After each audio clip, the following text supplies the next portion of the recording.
नमस्कार मित्रांनो, कुण्या राजाची ग तू राणी या मालिकेच्या आजच्या भागात आपण बघणार आहोत की गुंजाचं गाणं झाल्यानंतर सर्वजणांना खूपच आवडतं. तर मृण्मयी म्हणते, अगं गुंजा, किती छान गायलीस तू. तर लगेच कबीर हा गुंजाकडे बघत बसतो आणि म्हणतो, या गुंजाचा पेच मला लवकरात लवकरच सोडवावं लागेल, नाहीतर खूप कठीण होईल. तर मधू म्हणते, अगं गुंजा, कुठे लपून ठेवला होता एवढा गुण. तर लगेच काकू म्हणतात, अगं मधू, हिच्या तोंडाचा पट्टा बंद होईल तेव्हा गाईन ना. परंतु एकदम उत्तम गायली, एकदम नवी नवरी गाणं गाते की काय असं वाटतं. तर लगेच मधू म्हणते, अहो वहिनी, काय बोलताय तुम्ही. तर लगेच कबीर गुंजाकडे बघतच बसतो. तर लगेच मृण्मयी म्हणते, गुंजा, आमच्या लग्नात पण तू गाणी गायचेत बरं का. तर लगेच गुंजा म्हणते, हो गाईन ना.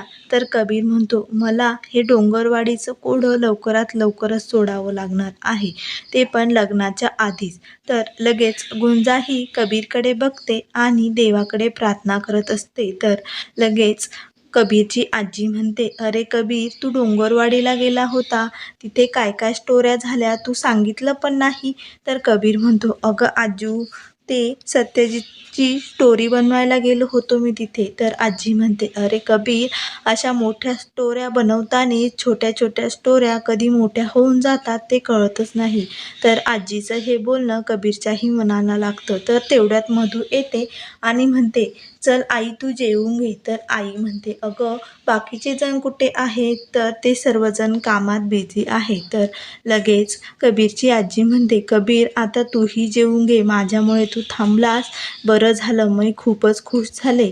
तर कबीर म्हणतो, अगं आजू, मी जेवले आहेस. तेवढ्यात मृण्मयी म्हणते, नवरोबा, 1 मिनिट थांबा, निघायच्या आधी तुमचे चरणकमल दाखवा, आम्हाला जरा पाया पडू द्या. तर लगेच मधू म्हणते, अगं बाई. तर लगेच आजी म्हणते, अरे सून होणार आहे ना ती या घरची, म्हणून आत्ताच सवय लावून घेते.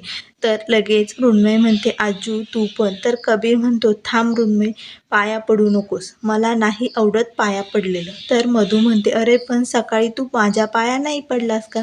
तर लगेच कबीर म्हणतो, अगं मी तुझा मुलगा आहे आणि मी तुझ्यावर कायम ऋणी राहील, त्यामुळे मी पाया पडलेलं साहजिकच आहे. मी रोज पडलो तरी चालेल, परंतु मृण्मयीचं आणि माझं नातं वेगळं आहे आणि त्यात ती शिकलेली आहे, स्वतःच्या पायावर उभी आहे, इतक्या दिवस कधी झुकली नाही कुणापुढे, आणि मी कोण आहे तिला माझ्या पायाला लागण्यास सांगायला.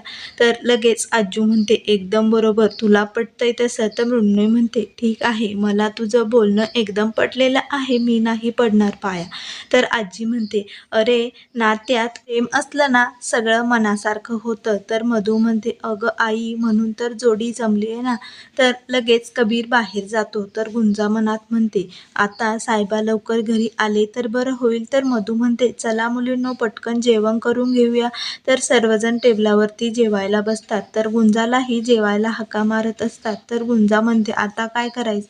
तर काकू म्हणतात, अगं मधू, रेशीम कुठे राहिली काय माहिती, अजून आली नाही. तर मधू म्हणते, अहो वहिनी, येईलच रेशीम. तेवढ्यात रेशीम येते आणि म्हणते, काकू हे घे, तुझी रेशीम आली. तर लगेच रेशीम म्हणते, अगं काकू, जेव्हापासून माझ्या लग्नाचं असं झालं ना, तेव्हापासून माझं कुठे मनच लागत नाही. तर सुबोध म्हणतो, हो का, एरवी तर घरात खूपच टोमणे मारत फिरत असते, तेव्हा तुझं मन लागतं का. तर लगेच रेशीम त्याच्याकडे खूपच रागाने बघते. तर कविता म्हणते, यांना ना कुठे काय बोलायचं, कधी जोक मारायचे कळतच नाही. तर लगेच काकू म्हणतात, अगं एकदम त्याच्या वडिलांवरती गेलेला आहे. तर लगेच त्याचे वडील म्हणतात, बघ सुबोध, लगेच माझं वळण काढते, सारखे मला टोमणे मारतच असते. त्यावर सुबोध रेशीमला म्हणतो, ठीक आहे बाई, घे जेवण आता करून, नको माझ्याकडे रागाने बघू. तर लगेच ती त्याला जोरात खेकळते आणि म्हणते, तू घे जेवून, मी माझं माझं जेवेन. तर लगेच मधू म्हणते, चला घ्या जेवण करून पटपट. तर इकडे कबीर हा निवांत बसलेला असतो. तर त्याचा मित्र उमेश त्याला भेटण्यासाठी आलेला असतो. तर कबीर हा खूप विचारात पडलेला असतो, त्यामुळे तो विचारतो, अरे कबीर, काय सोचून राहिलाय तू? तर कबीर म्हणतो काही नाही. तर उमेश म्हणतो अरे तुझं डोंगरवाडीचं आर्टिकल छापून आलंय ना? तर कबीर म्हणतो हो त्याच्याबद्दलच विचार करत होतो. तर उमेश म्हणतो नाही नाही, जेव्हापासून तू डोंगरवाडीवरून आला आहे ना तेव्हापासून तू वेगळाच दिसतो आहे. तर कबीर म्हणतो झालं का तुझं चालू? तर लगेच उमेश म्हणतो नाही, मला त्या मुलीच्या डोळ्यात तुझ्याबद्दल खूपच प्रेम दिसतंय. तर कबीर म्हणतोय काय? तर लगेच उमेश म्हणतो हो तुझ्या साखरपुड्याच्या फोटोत बघितलंय मी, तुला पण काही प्यार वगैरे तर झाला नाही ना? तर कबीर म्हणतो शटाप, तू काहीही बोलू नकोस. माझा साखरपुडा मृण्मयीबरोबर झालेला आहे, त्यामुळे मी लग्नही मृण्मयीबरोबरच करणार आहे. तर लगेच उमेश म्हणतो अरे तू या विश्वाकडे बघ, सगळीकडे प्रेमच प्रेम आहे आणि तू काय प्रेम न करता लग्न करतोय? परंतु तू माझ्याशी काहीतरी खोटं बोलतोय. तर कबीर लगेच तिथून निघून जायला लागतो. तर म्हणतो तू मित्रच आहे आणि मित्रासारखाच राहा, जास्त खोलात घुसण्याचा प्रयत्न करू नको. तर लगेच उमेश म्हणतो कबीर ती पोरगी तुझ्यासाठी झुटते, परंतु तुला ते दिसत नाही. एक दिवस असा येईल की पूर्ण कायनात तिच्या बाजूने उभी असेल आणि तू बघत बसशील. तर इकडे गुंजा कबीरची वाट बघत असते आणि म्हणते हे साहेबा अजून पण येईना नाहीत.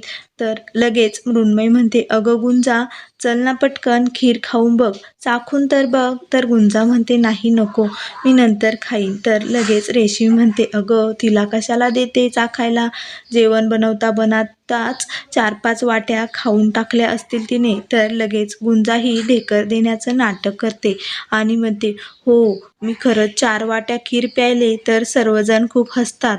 तर लगेच गुंजा म्हणते एकदम छान झाली होती हा खीर, 4 वाट्या प्यायलेत, मला तर ढेकरच यायला लागलाय, मी नंतर जेवेन, आता मला भूक नाही.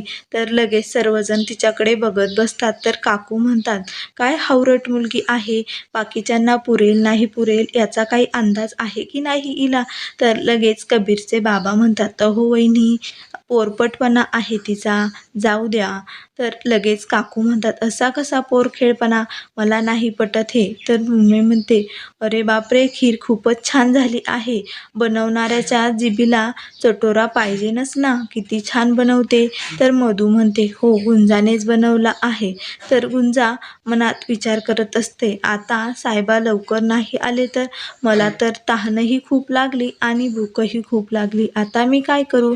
तर गुंजा फडची पुसत असते, तिला खूप गरगरल्यासारखे होत असते.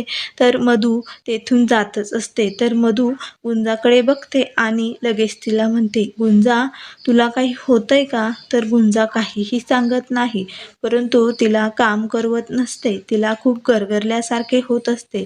तेवढ्यात बाहेरून काकू गुंजाला हाका मारत असतात आणि दारात पोते आलेले आहे ते घरात घेऊन ये असे म्हणतात. तर गुंजा कसंबस ते पोतं ओढत असते. तर तेवढ्यात रेशीम येते आणि म्हणते ए किती स्लो कामं करते तू, तुला ना केव्हा काय काम करायचं ते कळतच नाही, आवर पटपट. तर गुंजा म्हणते काय झालं, काय करायचंय? तर रेशीम म्हणते ते तोरण लावायचे दारावरती, आवर पटकन. तर लगेच गुंजा स्टूलवरती उभी राहते आणि ते तोरण बांधत असते. तेवढ्यात तिला खूप चक्कर येते आणि दरवाजातून कबीर आलेलाच असतो. तर कबीर गुंजाकडे बघतो तर गुंजा चक्कर येऊन खाली पडत असते. तर कबीर लगेच गुंजा असे ओरडतो आणि पटकन तिला पकडतो.